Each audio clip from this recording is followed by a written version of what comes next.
Shall we start? Thank you. Muito bom dia, senhoras e senhores deputados.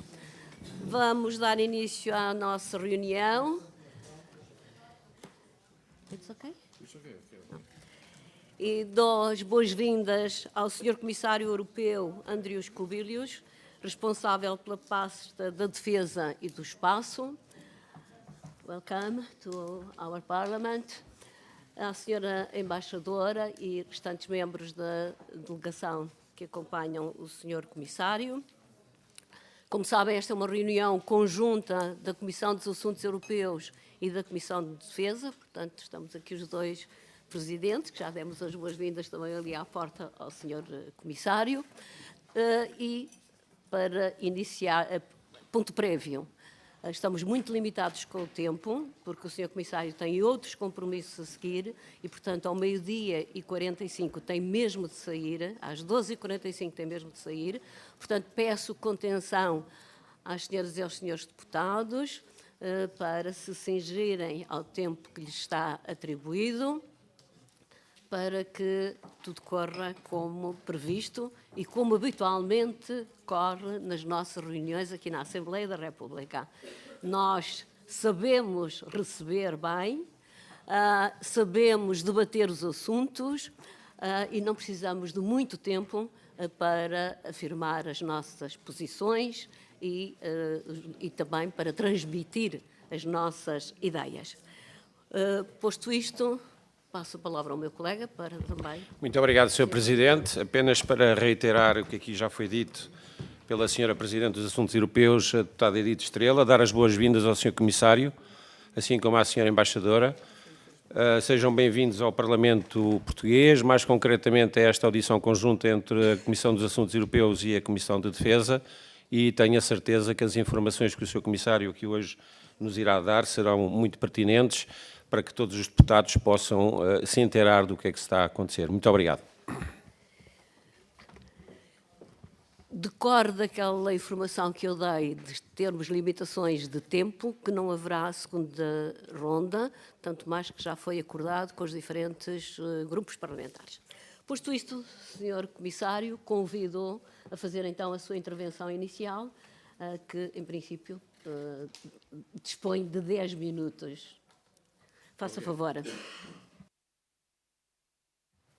Dear chairs, dear members of Parliament, really it's my pleasure and honor É uma honra para mim ter esta oportunidade para falar convosco. No meu Parlamento, no meu país, fui deputado 27 anos, depois no Parlamento Europeu, e agora estou na Comissão. Por isso, considero que os Parlamentos são as instituições mais importantes. Por isso, é um grande prazer. Segundo,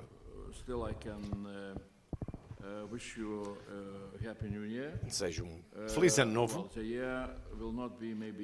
Não vai ser fácil, não vou repetir o que Giorgia Meloni disse recentemente em Itália ao seu povo, quando disse que o ano passado foi difícil, mas prometo que o próximo ainda vai ser mais difícil.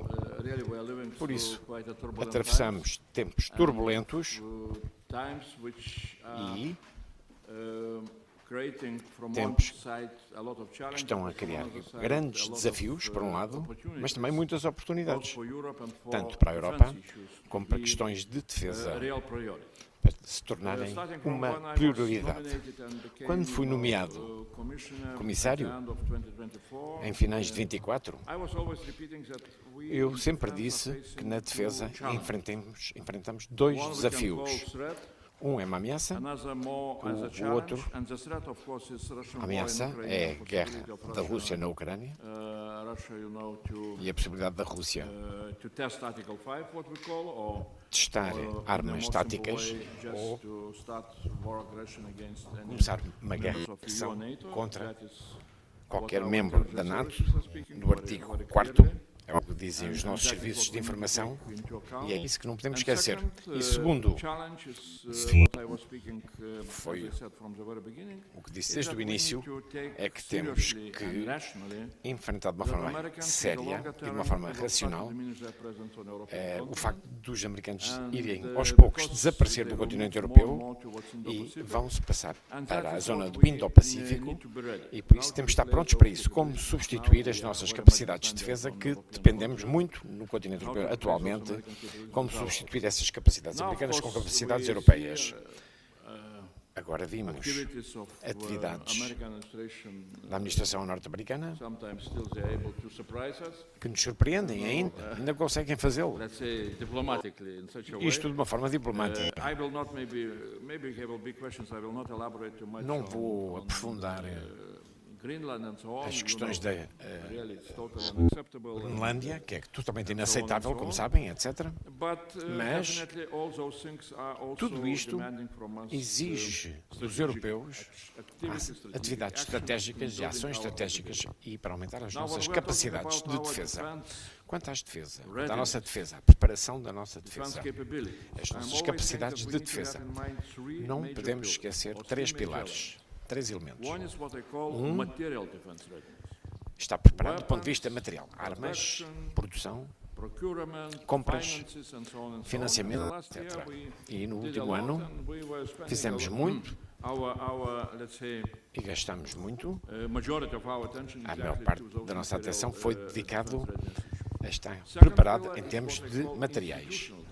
Agora, estamos preparados também, segundo pilar, as instituições. Como é que nos organizamos no continente europeu e, principalmente, se vamos começar a ver cada vez mais a retirada dos americanos, e isso vai ser uma questão fundamental para nós. Como é que nos vamos organizar?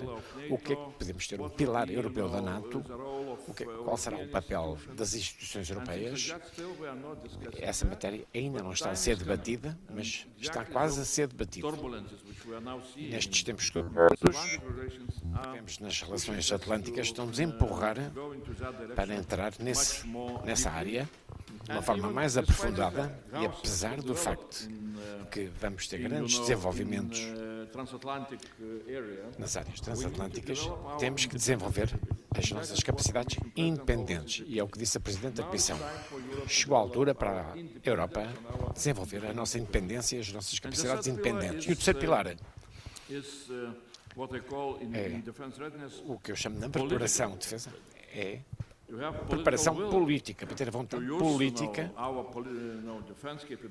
para usar as nossas forças militares, as nossas capacidades militares, defender se for o caso. E mais uma vez, é onde eu vejo muito relacionados com aquilo que chamamos de ameaças híbridas.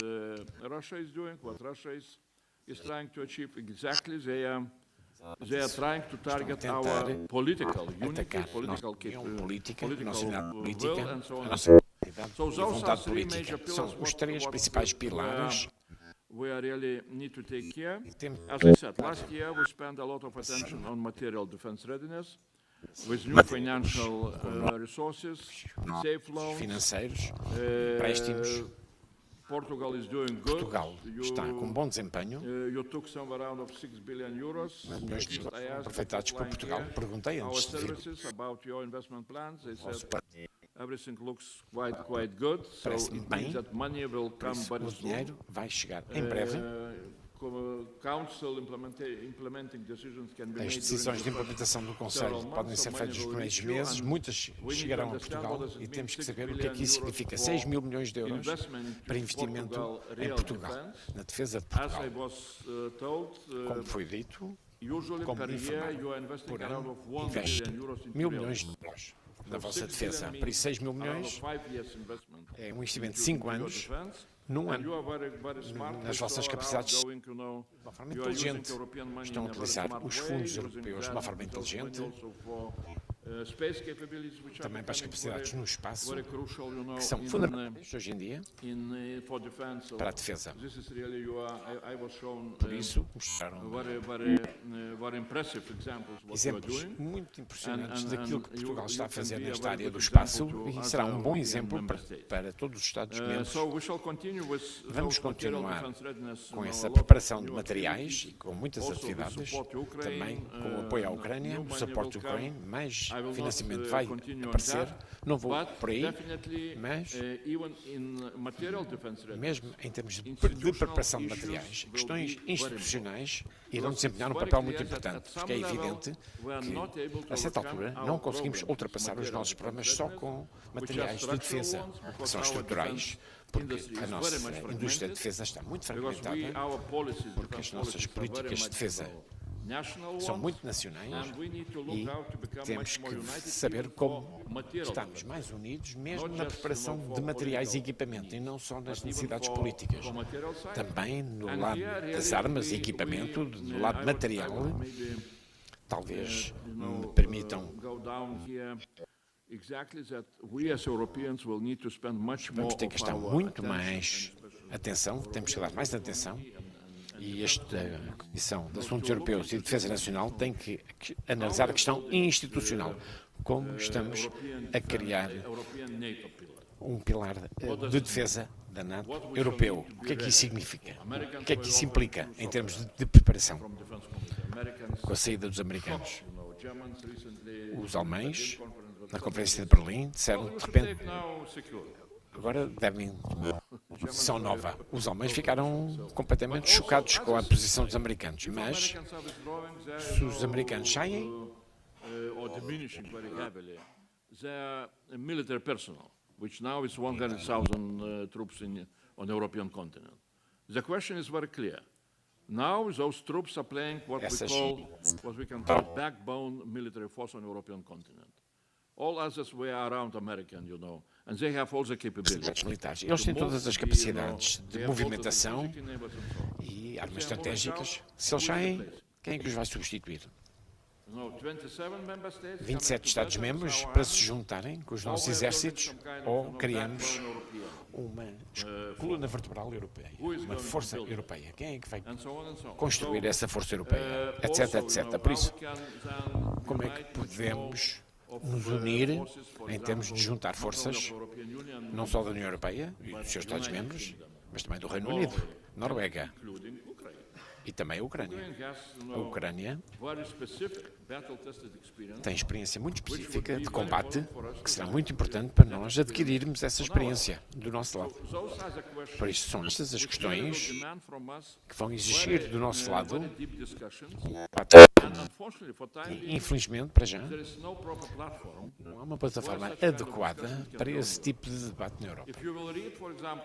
Por exemplo, passei o Natal a ler sobre o que temos que fazer e o que é que fizemos nos últimos 10 anos. E fiquei surpreendido ao ler o discurso de 2017 do Juncker. Parece que está a falar hoje sobre o mesmo programa, o mesmo problema. Temos que estar prontos para reforçar as nossas capacidades de defesa próprias, temos que estar prontos para sermos independentes, que temos que ter programas estruturais na nossa defesa, na nossa indústria de defesa, mas depois perguntamos-nos, bela declaração, mas porquê é que nós como europeus não avançamos 1 centímetro para cumprir com esses objetivos? Por isso, nós como europeus temos que criar uma plataforma onde estas questões muito importantes sobre o futuro da nossa defesa possam ser debatidos.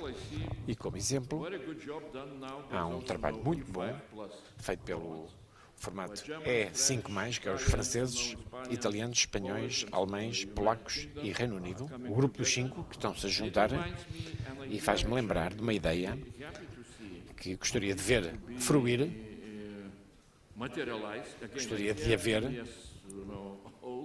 que já tem 10 anos esta ideia, foi proposta pelo Macron e a Merkel, para criar europeu de defesa. 5 grandes países, mais uns pequenos países, numa forma de rotação, e também o Presidente do Conselho e o Presidente da Comissão, para termos a possibilidade, presentes, para debater estas questões muito importantes, porque a Europa está num momento fundamental, as pessoas querem da Europa muito. Fiquei surpreendido e é a minha última intervenção. Houve um artigo publicado recentemente sobre opiniões públicas, sondagens, no ano passado, o que é que os europeus perguntaram quem é que confia na defesa de si próprio. Havia 3 respostas possíveis. Uma defesa europeia, com o exército europeu, defesa nacional ou NATO. E, por exemplo, os espanhóis responderam 73% europeus, uma defesa europeia, 10% exército nacional, 12% NATO. Alemanha, 69%, 13%, 12%. As pessoas querem uma defesa europeia, querem que a Europa assuma as suas responsabilidades na defesa. E é esse o nosso trabalho. Thank you, Commissioner. Muito obrigado, Sr. Comissário. Vou chamar a atenção também para todos os intervenientes que temos ali o cronómetro. Os que estão aí em baixo têm mais dificuldade, mas temos um cronómetro ali a indicar o tempo de palavra. Portanto, vamos agora passar às intervenções por parte dos grupos parlamentares. O que está previsto é que cada grupo parlamentar dispõe de 4 minutos e o Sr. Comissário responde a cada um, também dispondo de 4 minutos no máximo. De contrário, não conseguiremos cumprir o tempo previsto. Começamos pelo grupo parlamentar do PSD, que é o maior grupo no nosso Parlamento, e tem a palavra o Sr. deputado Paulo Muniz. Faça o favor. Muito obrigado, Sra. Presidente. Cumprimento o Sr. Presidente da Comissão de Defesa Nacional, cumprimento o Sr. Comissário, a Sra. Embaixadora e a equipe que o acompanha.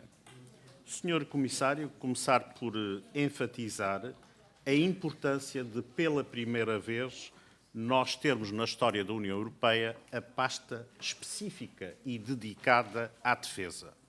Isto é um exemplo e uma constatação mais do que evidente da importância do sector da defesa no quadro dos momentos europeus e internacionais que todos estamos a viver. Mas, de facto, nós temos feito uma reflexão sobre aquilo que são as dimensões da defesa no quadro da União Europeia e gostava de começar por partilhar um aspecto que foi da nossa história recente e que tem a ver com a nossa capacidade de produção industrial. A Ucrânia solicitou à União Europeia o fornecimento de cerca de 1 milhão de obuses de 150 milímetros, artilharia média, para uma determinada data e verificou-se um atraso substancial na capacidade da União Europeia em fornecer estas munições. Chegamos, inclusive, a constatar que o mesmo standard de 150 milímetros na União Europeia não é igual em todos os países e em toda a produção, o que compromete a nossa visão europeia de um standard que possa contribuir para a força que conjuntamente queremos ter. Um segundo aspecto que nos traz à reflexão tem a ver com a nossa prontidão operacional, quer do ponto de vista dos instrumentos políticos de apoio à decisão, quer da própria capacidade prática de mobilização e operacionalidade das nossas forças de defesa no contexto da União Europeia, nós temos efetivamente um problema. Nós ouvimos falar, e bem, com a iniciativa de criar um corredor facilitador de mobilização de forças dentro da União Europeia, com um conceito do Schengen da defesa e que pudesse facilitar e agilizar esta mobilização, mas, de facto, nós temos, ao nível das instituições, da estrutura e do edifício decisório, problemas na capacidade de resposta operacional. E, finalmente, nós temos um problema que tem a ver com a nossa capacidade tecnológica no domínio da defesa, num tempo em que a defesa se faz com drones, com guerra híbrida e com um conjunto de ameaças para as quais nós temos indústria disseminada na União Europeia, mas tem-nos faltado a visão global, a integração e o tirar partido do conjunto. Neste sentido, Sr. Comissário, gostaria de focar naquilo que possam ser as medidas que estão previstas no quadro da Comissão para agilizar e tentar mitigar estes problemas. Gostaria ainda de centrar a intervenção naquilo que é a dimensão do espaço. O nosso país tem empresas, quer do ponto de vista do software, quer do ponto de vista dos próprios drones e de toda a dimensão espacial, muito importantes. Eu recordo, por exemplo, o ecossistema espacial que está montado nos Açores, na Ilha de Santa Maria, uma iniciativa em conjunto com a ESA, a Agência Europeia para o Espaço, e que, desde há muito tempo, segue o lançamento que se faz da Guiana Francesa daquilo que são os projetos espaciais europeus. Este porto espacial, este ecossistema, irá prever também receber os veículos espaciais que vão tirar partido da economia que se vai localizar no espaço. E esta é uma guerra decisiva. A inteligência artificial com base em data centers de processamento quântico, a capacidade que a comunicação óptica de satélites alojando esses servidores de alta velocidade podem ter, vai ser uma guerra no espaço que determinará a geopolítica e a capacidade da defesa liderar no quadro mundial. E, deste ponto de vista, gostaria de o ouvir na reafirmação da importância do Portugal Espaço 2030 e, em particular, do contributo que o país dá para esta estratégia. Muito obrigado. Muito obrigada, Sr. Deputado. Para responder, faça favor, Sr. Comissário. Yes, thanks a lot. Very good questions. Definitely, you know, Muito obrigado. a lot of things which we Muitas questões que temos que fazer. we are pushing forward, and Estamos a exactly avançar started from, e falou ammunition. It's a em good munições. É um bom exemplo. example that we as Europeans, Nós, we como can do europeus, when really we see the podemos need. fazer quando há necessidade. Definitely it was very clear Foi evidente, foi uma lição que aprendemos. when the war started in Ukraine, European Commission Quando começou promised to do a guerra, 1 million nós prometemos ammunition fabricar to Ukraine during the munições first year. e enviar 1 milhão de obuses para a Ucrânia num ano. O comissário Breton Defense industrial estava portfolio. à frente da pasta da defesa e, por ano, estávamos a produzir 250 mil de munições, de obuses, no continente europeu. We had no production capacity. Não tínhamos capacidade de produção. And exactly why I'm saying that we can do a lot. Porquê que eu digo que podemos fazer muito? Porque parece que com os programas, Commissioner Breton, o comissário Breton foi responsável por isso, pelos programas implementados como o ASAP, European Union program, o programa da União Europeia, limited amount of financial com resources, poucos recursos financeiros, 400 milhões, se não estou em we erro, managed to achieve that this year or conseguimos last year. que no ano passado And it with capacity acabámos com uma to produce capacidade para 2 million. fabricar 2 milhões de So this obuses shows por that ano. our programs really Por isso, os are. programas funcionam. And now I would really just mention Só para mencionar, that from the beginning of this year, we desde have o princípio new do program, ano, temos industrial um novo program, programa industrial, so-called IDIP, European é o Defense IDIP, Industry Program, um programa da with, indústria de both defesa with europeia, those, you know, tested instruments like com ASAP, instrumentos now ASAP, expanded agora to alargados all the different para weapon systems which we need to diferentes produce. sistemas But also de with new armamento, instruments coming, mas também com novos like instrumentos, European como projects of common interest, os so-called projetos de interesse comum, o very EDPCIs, important instrument, são totally instrumentos new, muito which will importantes, see how it novos. will work.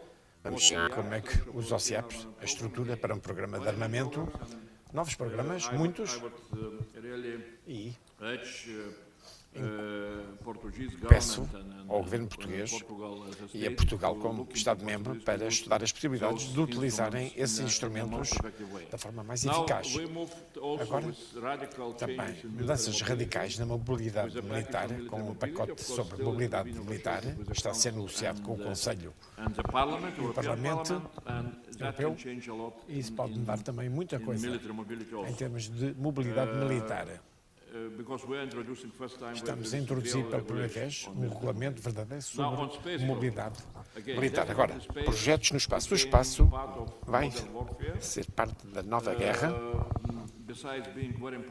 É muito importante, claro, em termos de desenvolvimento em geral, de serviços, para as pessoas e para as economias, o espaço. E não podemos esquecer que somos muito bons na área dos programas espaciais, Galileu, Copérnicos, onde temos os melhores sistemas mundiais, mas, claro, temos que ver o que é que temos que recuperar caminho.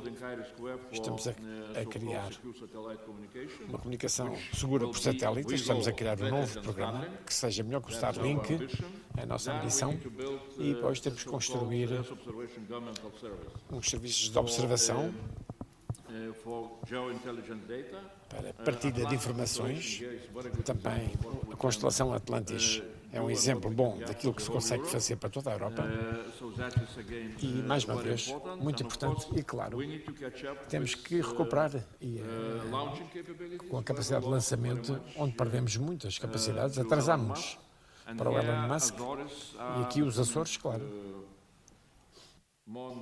é cada vez mais interessante para nós, de uma forma simpática. Por isso, é o que eu queria dedicar a nossa atenção daqui para a frente. No, it's okay. It's okay. It's okay. It's okay? It's Yeah. working? No, it's okay. Em nome do Grupo Parlamentar do Chega, tem a palavra o Sr. Deputado Nuno Simões Melo, que vai dividir o seu tempo com a Sra. Deputada Patrícia Almeida. Faça favor, Sr. Deputado. Muito obrigado, Sra. Presidente, Sra. Presidente, Sr. Presidente da Terceira Comissão, Sr. Comissário, Sra. Embaixadora, Labajaritas, Comissária. Permita-me começar por saudar nesta vinda, num momento tão crucial na defesa da Europa, em que assistimos talvez à maior transformação na defesa europeia, mas também nas fragilidades reveladas pela guerra de agressão da Rússia à Ucrânia, que, no meu entendimento, não começou em 2022, mas sim em 2014, quando invadiu a Crimeia.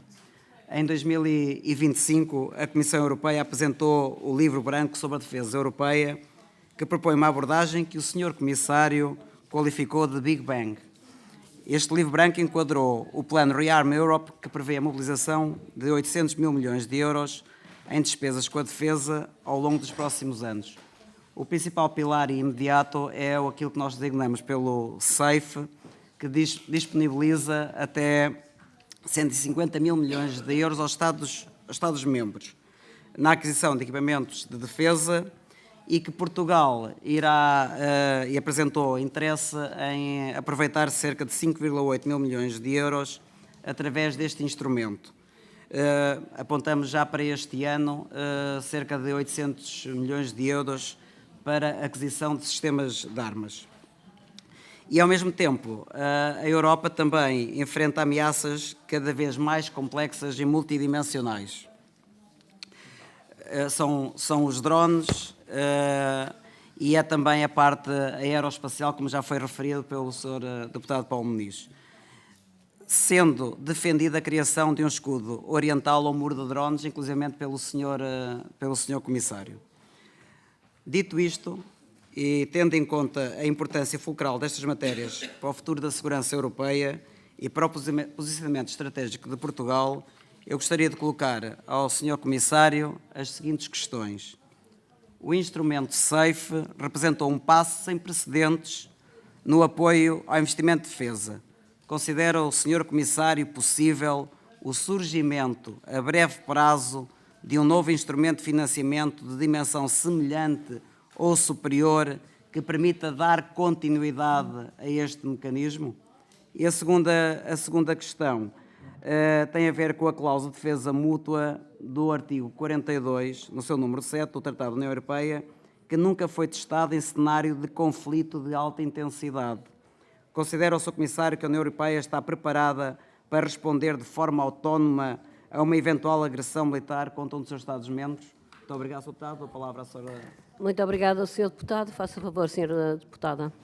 Muito obrigada, Sra. Presidente, Sr. Presidente da Comissão de Defesa, Sr. Comissário, Sra. Embaixadora, restantes membros da comitiva e Srs. Deputados. O tema que trago hoje a debate enquadra-se na esfera quer da defesa, quer da segurança, e exige um esforço que me parece conjunto entre ambas as pastas. Várias instituições da União Europeia têm alertado para a venda de armas de guerra da Ucrânia para o mercado negro. Não sabemos quem compra, nem de onde vêm esses compradores. Desde o início do ano, em Portugal, desde o início de 2026, surgiram 3 casos preocupantes. Resumidamente, um deles no dia 1 de janeiro, com armas de guerra a serem exibidas em festejos de Ano Novo. Um segundo acontecimento sobre a utilização de uma arma de calibre de guerra numa habitação em Silves, com vários disparos. E um terceiro, já esta semana, com um gangue a atacar um condutor com armas de guerra em Almada. As perguntas que deixo, Sr. Comissário, é quem responde politicamente quando armas de guerra circulam nas ruas de um Estado-membro? Como é que conseguimos defender se não sabemos de onde estão a ir ou para onde é que estão a ir essas armas vendidas no mercado negro e onde é que está o controle efetivo das armas associadas à guerra na Ucrânia? Os alertas estão dados e gostaria de deixar uma última pergunta, que é como é que a Comissão está a olhar para estes alertas? Muito obrigada. Muito obrigada, Sra. Deputada. Para responder, tem a palavra o Sr. Comissário. Faça favor. Well, again, thanks for the questions. Muito obrigado pelas Well, Big perguntas. Bang, really, É Big Bang. I was speaking in such a way that Eu falei de uma forma que os aumentos incrementais não é o caminho a seguir. Por isso, temos que ter um Big Bang. E do lado financeiro, principalmente. Já começou com os safe loans, os empréstimos seguros e também a participação dos Estados-membros que decidiram gastar 3,5% do PIB para a defesa. Isto prometeram na NATO. Muito importante essa afirmação dos Estados-membros, mas mais uma vez, o que temos que enfrentar do lado financeiro, e perguntou sobre o SAFE 2, esse instrumento, não nos podemos esquecer que a maior parte da despesa de defesa vem dos Estados-membros. Se os Estados-membros implementarem as suas promessas à NATO de aumentar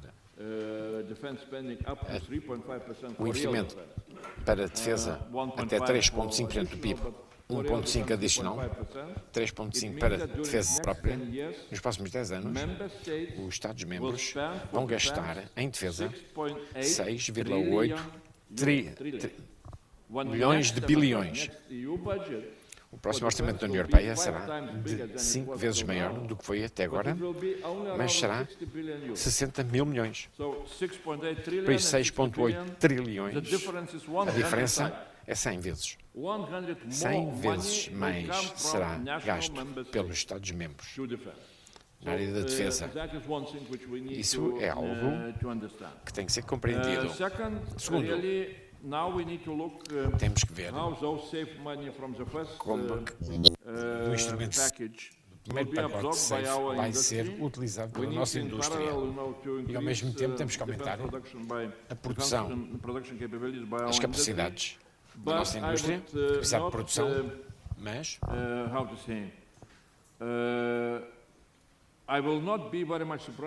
não ficaria surpreendido se houvesse um instrumento SAFE 2. Because I was reading Commission President Ursula von der Leyen recently speech Discurso da comissária von der Leyen num jantar de gala antes do Ano Novo e disse que o SAFE teve tanto sucesso, esse instrumento foi tantas candidaturas, outros Estados-membros queriam mais, por isso existem Estados-membros que estão a pedir se vai haver um instrumento SAFE 2. Ela não responde, mas eu percebi que isso poderá acontecer. Por isso vamos ver em relação ao SAFE 2. Quanto às preocupações sobre armas, primeiro, não se esqueçam que o tráfico ilegal aparece na Europa em ataques terroristas também em Paris e em Bruxelas, etc. Antes da guerra da Ucrânia, antes de começar. E antes de começarmos a entregar armas à Ucrânia, a fornecer essas armas na Ucrânia, o controle do armamento que nós fornecemos é bem feito, não há dúvidas. E, em segundo lugar, em minha opinião, temos que aumentar o nosso apoio à Ucrânia, porque parece que o Putin considera que ele consegue ganhar a guerra e não está convencido que o nosso apoio é suficiente para a Ucrânia vencer. E, por fim, quando falamos do nosso apoio à Ucrânia, quanto é que nos custa? Temos que perguntar o que é que custaria se não apoiássemos a Ucrânia. E aqui, uma questão muito importante, não sei se viram, mas é bom material para debater nas comissões o que é que os noruegueses, em conjunto com o Instituto de Negócios Estrangeiros, publicaram recentemente um relatório especial com um cálculo muito preciso de 2 cenários. A Rússia por nós não apoiarmos suficientemente, os ucranianos vão fugir, vão ser refugiados, vão aparecer na Europa. E quanto é que custaria se dessemos à Ucrânia um apoio maior para vencer?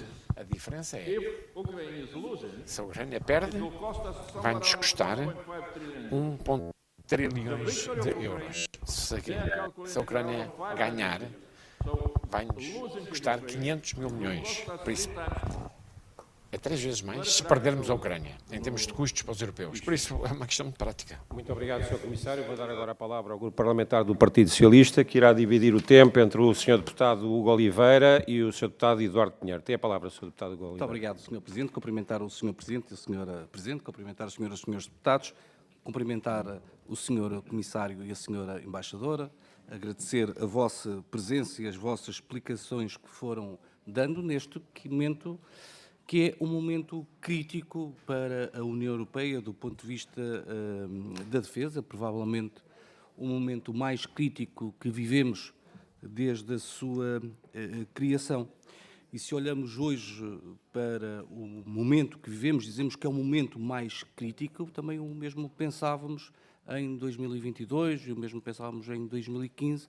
A verdade é que essa gravidade foi aumentando. O Sr. Comissário foi dizendo que em 2017 já se ouvia dizer que as mesmas pretensões são as mesmas de hoje e que a União Europeia não foi avançando, não foi construindo.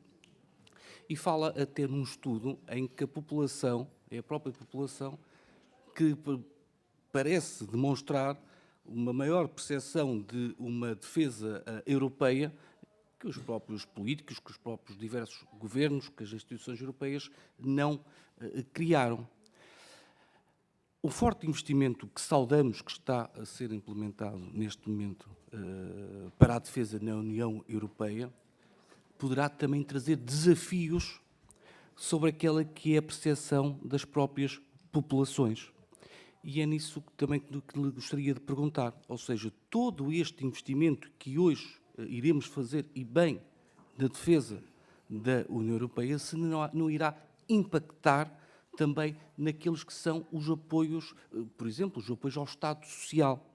Ou seja, e que ao alcançarmos a paz, como todos nós pretendemos, e numa paz duradoura, se não serão depois os povos também a pedir que o reforço na defesa diminua para que volte a existir mais apoios sociais. E digo isto porquê? Porque é também no tempo de paz que nos devemos preparar para situações mais complicadas. Aliás, quanto mais nos prepararmos para a guerra, possivelmente estaremos mais preparados para que a paz perdure durante mais tempo. Gostaria de lhe fazer algumas questões muito concretas sobre o espaço, entendendo que já foi aqui mencionado também, e sobre a importância de Portugal nessa área. Perguntar-lhe, por exemplo, como tenciona a União Europeia reforçar a proteção de infraestruturas críticas espaciais e em que ponto está a Lei Espacial Europeia lançada em junho de 2025. Muito obrigado.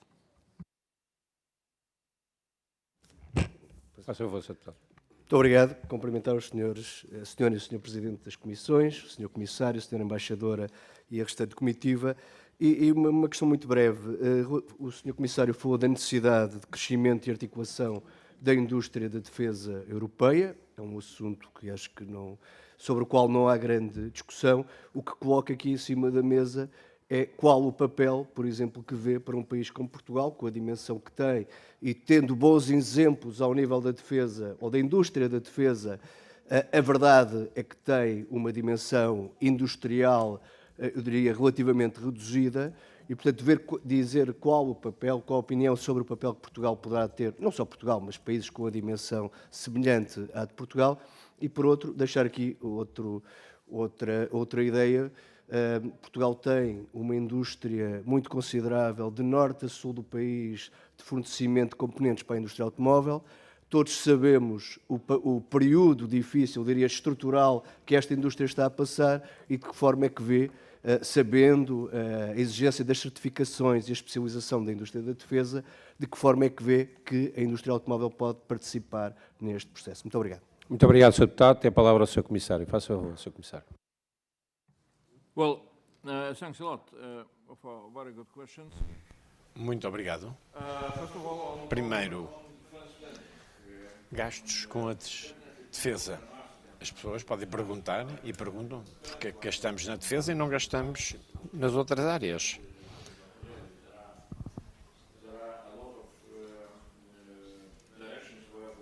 Há muitas áreas onde gostaríamos de ver um aumento nos investimentos, nas áreas sociais, por exemplo. Mas, mais uma vez, temos que ser práticos.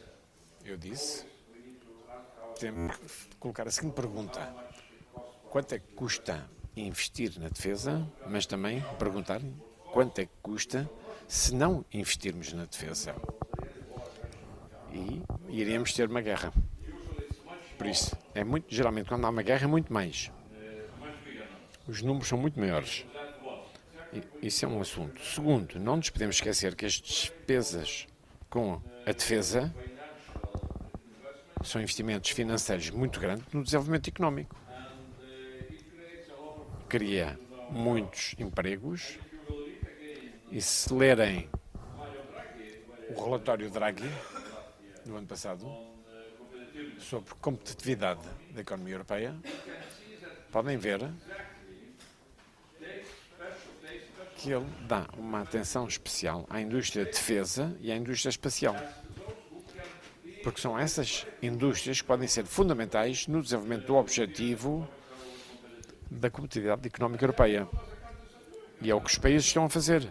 E há experiência histórica quando o investimento na indústria de defesa foi um dos fatores mais importantes para criar um desenvolvimento económico muito favorável. É isso que não nos podemos esquecer. Agora, é evidente que haja paz na Ucrânia, porque os ucranianos precisam dessa paz, e temos que compreender que 4 anos de guerra é terrível. E os relatórios recentes dos ataques russos às centrais elétricas com temperaturas menos 20 graus, sem aquecimento, é uma tragédia. Mas espero que venha a paz, mas não podemos ser ingênuos. A paz vai chegar, mas a Rússia vai continuar a sua economia de guerra, toda a produção, vai criar armazéns de armas, e alguns peritos vão dizer que a paz na Ucrânia vai criar possibilidades de uma nova agressão russa contra os europeus. Por isso, temos que investir ainda mais. Agora, o espaço. Claro, o espaço é fundamental, não só para a defesa, mas de uma forma geral. É o futuro. O século XXI vai ser o século do espaço.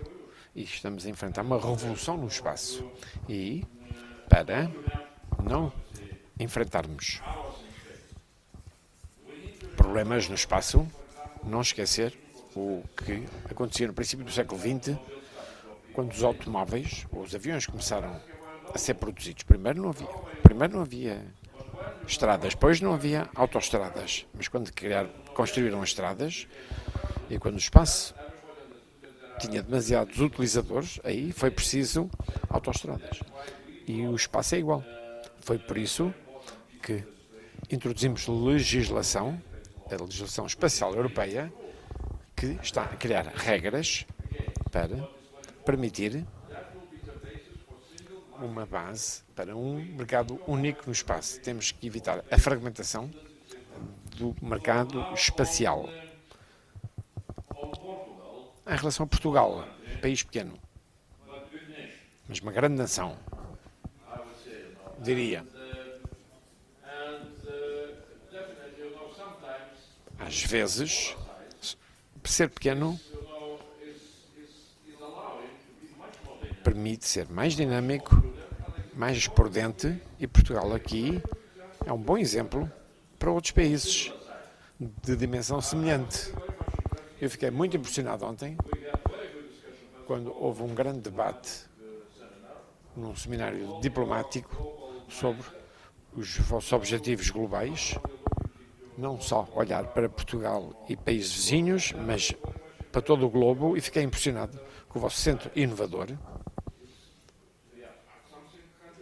É algo extraordinário o que estão a fazer. É uma experiência única. E ontem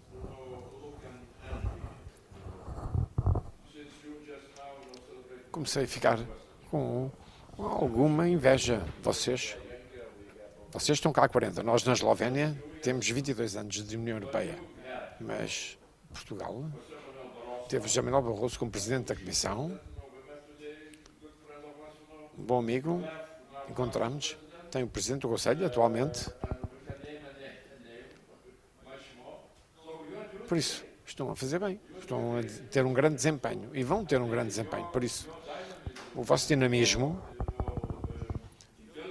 e a vossa inteligência portuguesa é um bom exemplo para os outros países em como podemos ter melhor desempenho na Europa. Muito obrigado. Vou dar agora a palavra ao Grupo Parlamentar da Iniciativa Liberal e para isso tem a palavra o Sr. Deputado José Miguel Teixeira. Faça favor, Sr. Deputado.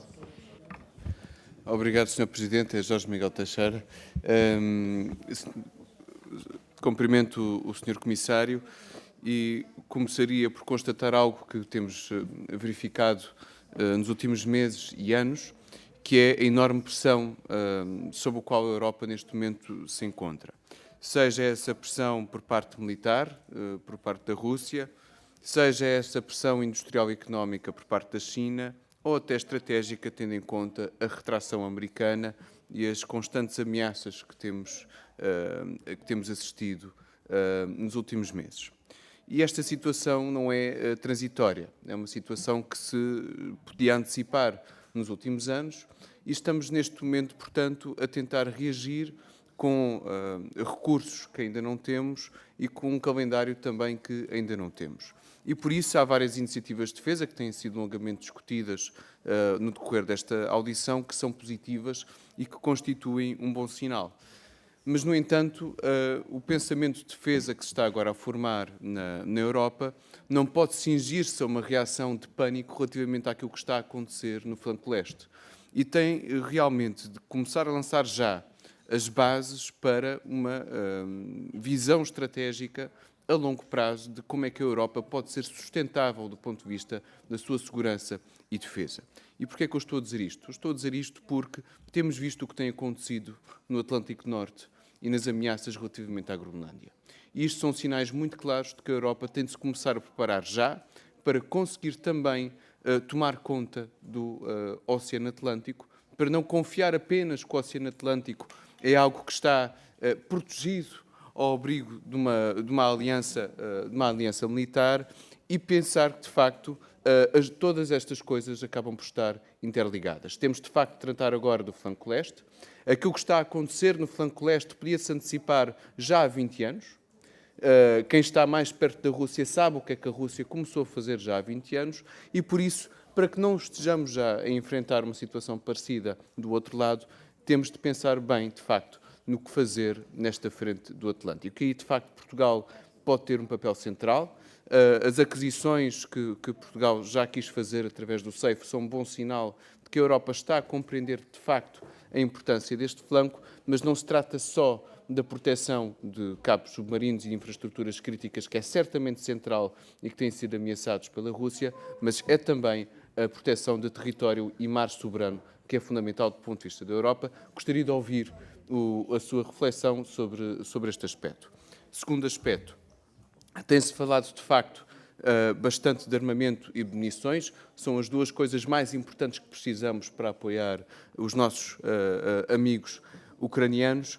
No entanto, há um outro aspecto no qual a Europa precisa de ser competitiva, se quiser de ser decisiva na arena internacional, face aos Estados Unidos e a China, que é a sua capacidade de casar inovação e conhecimento com o seu setor de base industrial e de defesa.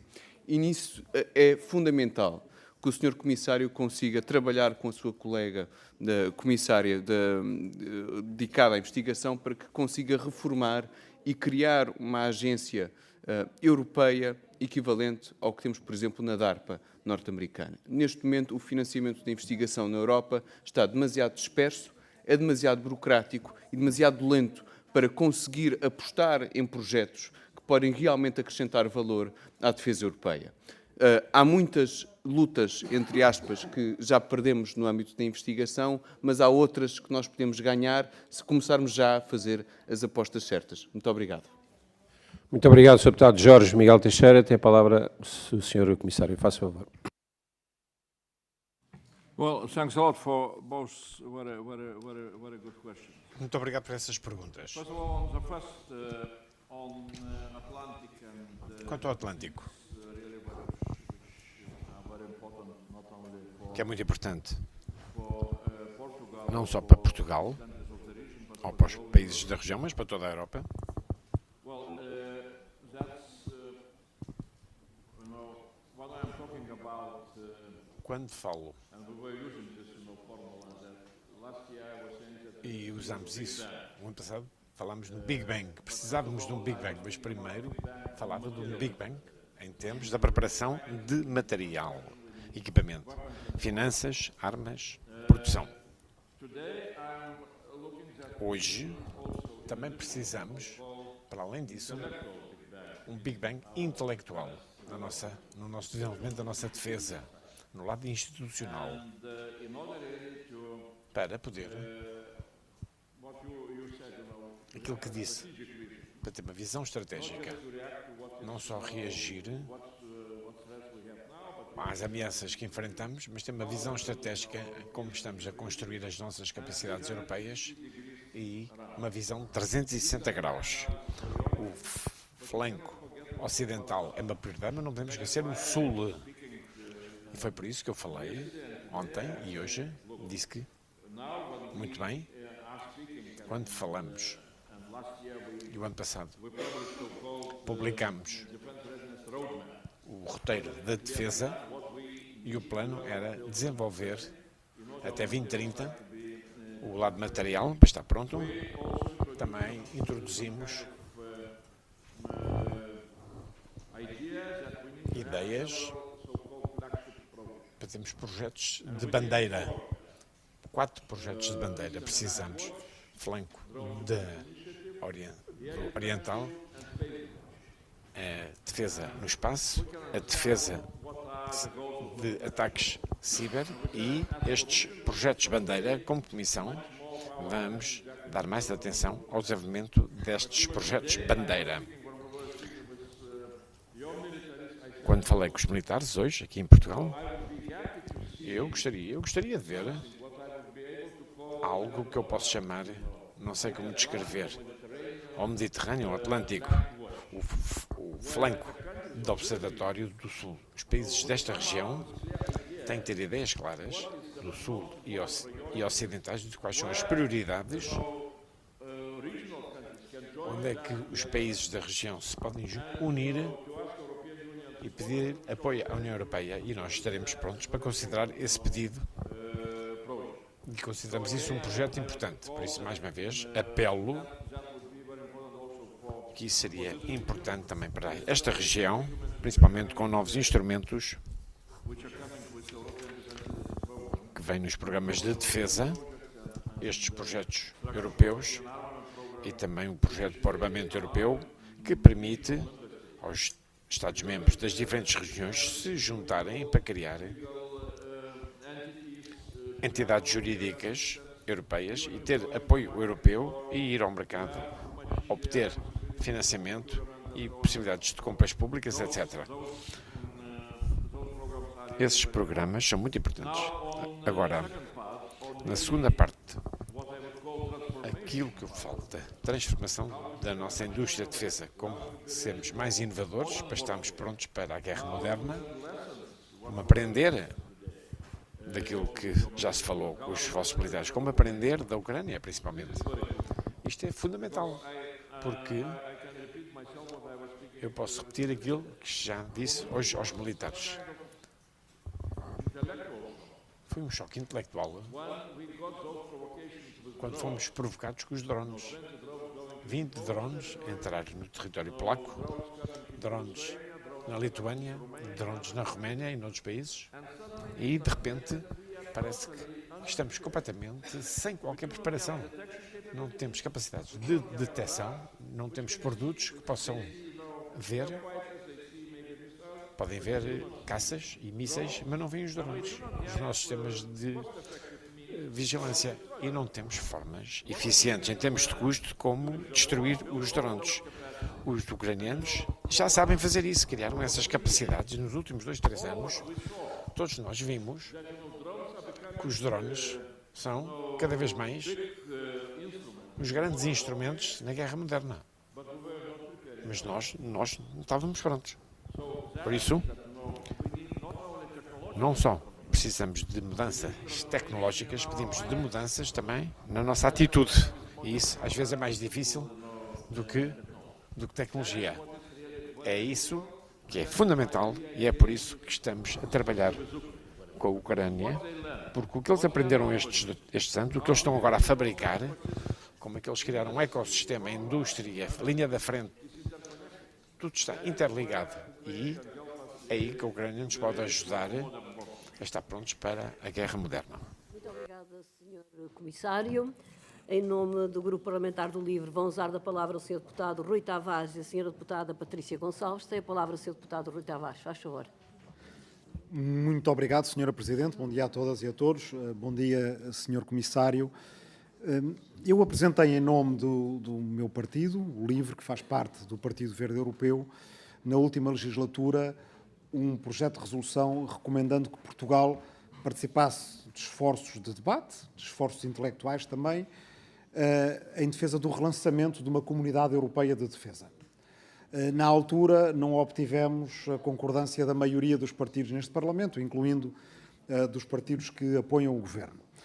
Recentemente, eu ouvi uma intervenção do Sr. Comissário em que defendia precisamente que regressássemos a essa ideia dos anos 50 da Comunidade Europeia de Defesa, porque não é só de inovações que é feito o presente europeu. Às vezes temos que ir buscar as melhores ideias, aquelas que estão nas gavetas da construção do projeto europeu. E, portanto, passar as férias de Natal a ler discursos antigos, como faz o Sr. Comissário, às vezes pode ser um bom exercício. A pergunta que eu lhe faço é como é que convenceria os meus outros colegas neste Parlamento a apoiarem e com que passos concretos a constituição de uma Comunidade Europeia de Defesa, que pode transcender as fronteiras da União Europeia, como cooperações reforçadas. A Islândia faz parte de Schengen, não fazendo parte da União Europeia. A Groenlândia não faz parte da União Europeia, mas faz parte do Erasmus+. E isso daria a uma Comunidade Europeia de Defesa o acesso ao Ártico que a União Europeia neste momento não tem. E, na verdade, esta é a minha única pergunta, também tendo em conta as questões de tempo e como os políticos devem tentar evitar falar daquilo que não sabem, quando é possível evitá-lo. A parte da pergunta sobre o espaço, eu pediria permissão que fosse a minha colega Patrícia Gonçalves a fazê-la. Muito obrigado. Muito obrigada, Sr. Deputado. Tem a palavra a Sra. Deputada Patrícia Gonçalves. Muito obrigada, Sr. Presidente. Muito bom dia a todos. Cumprimento o Sr. Comissário. O Sr. Comissário já referiu o setor espacial, com programas emblemáticos como o Copérnicos e o Galileu, e assim como a necessidade de reforçar as capacidades europeias de comunicações seguras por satélite. Neste contexto, gostaria de saber como avalia o papel que Portugal pode ter, em particular tendo em conta a sua zona económica exclusiva, como foi aqui já referido, que é uma das maiores da Europa, com cerca de 1,7 milhões de quilómetros quadrados, estendendo-se até 200 milhas náuticas da costa. Que papel pode essa zona ter no contributo para a segurança e defesa da União Europeia? É que Portugal é um país pequeno, como referiu, mas um grande Estado, mas tem a terceira maior zona económica exclusiva da União. Tendo em conta que esta dimensão marítima estratégica vai muito para além do atual ecossistema espacial nacional, frequentemente associado aos Açores. De que forma considera que os ativos espaciais da União Europeia podem apoiar a monitorização, proteção e governação estratégica de domínios marítimos tão extensos? E que recursos entende que deveremos mobilizar para efetivar uma estratégia de mobilização destes meios espaciais, tanto na União Europeia como em Portugal, de forma a garantir que estes domínios permanecem sob controle efetivamente europeu? Obrigada. Muito obrigada, Sra. Deputada. Para responder, tem a palavra ao Sr. Comissário. Faça favor. Muito obrigado. Quanto à comunidade de defesa europeia, gostei de ouvir que é isso que temos que fazer. Precisamos de um Big Bang intelectual, com novas ideias velhas, para criar uma defesa europeia, de facto, e não só no papel.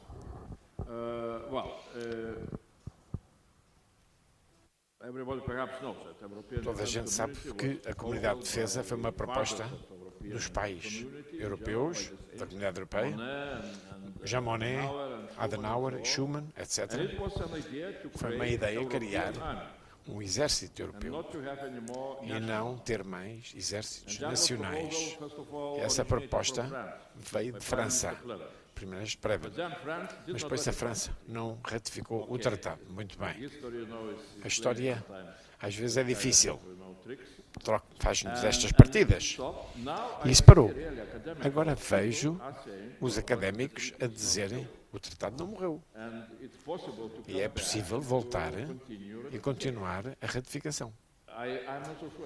Não sei se isto é a melhor forma de o fazer, daquilo que é possível fazer, mas os académicos, os juristas, são muito bons a escrever textos, mas a União de Defesa Europeia é como uma das minhas tarefas. Temos que criar uma verdadeira União de Defesa Europeia. Por isso, mais uma vez, a questão é o que é que devemos considerar, o que é que deve ser o conteúdo de uma União de Defesa Europeia e qual deve ser a geografia de uma União de Defesa Europeia. Por isso, esses tópicos são muito importantes e como podemos criar uma força militar de coluna em vez da americana é muito importante. Uma espinha dorsal europeia. Portanto, conceitos históricos de defesa europeia estão a voltar. Há um documento de um centro de estudos internacionais estratégicos em Washington. O título trata de como é que a Europa se vai defender com menos americanos. Fazem uma análise muito específica dos problemas que enfrentamos e que vamos enfrentar. E falam que o maior problema é como substituir 100.000 tropas que desempenham este papel de espinha dorsal das forças militares na Europa. São esses os temas que estão a andar à volta daquilo que podemos chamar como Comunidade de Defesa ou União de Defesa Europeia.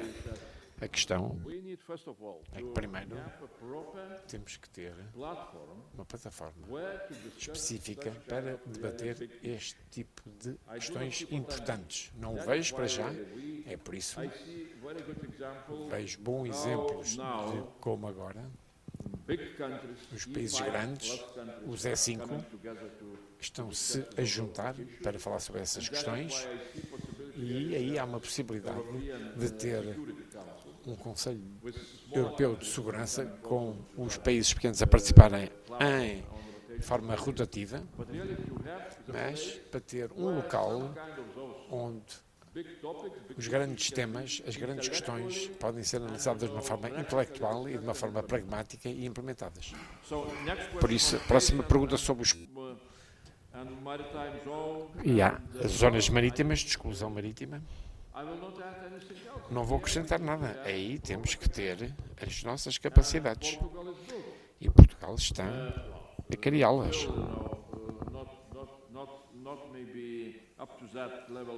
Não ao nível que é preciso, mas o que é importante,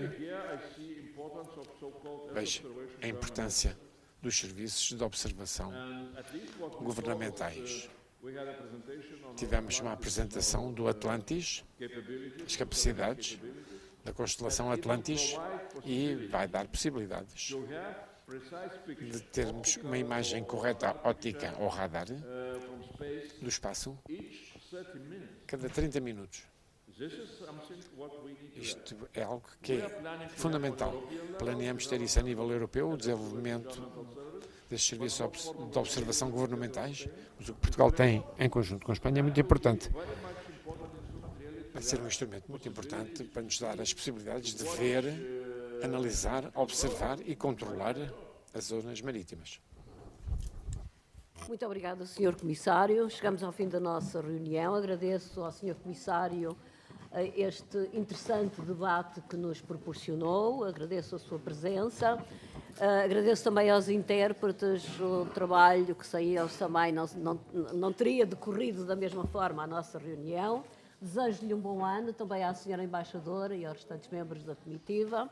E passo a palavra ao meu colega. Muito obrigado, Sr. Presidente. Apenas para também reiterar aquilo que já aqui foi dito, agradecer o que nos fez o favor de partilhar, o seu contributo, e para marcar a sua presença nesta audição conjunta, temos aqui uma pequena lembrança que lhe vamos agora entregar junto às bandeiras. Muito obrigado, Sr. Comissário. Thanks a lot.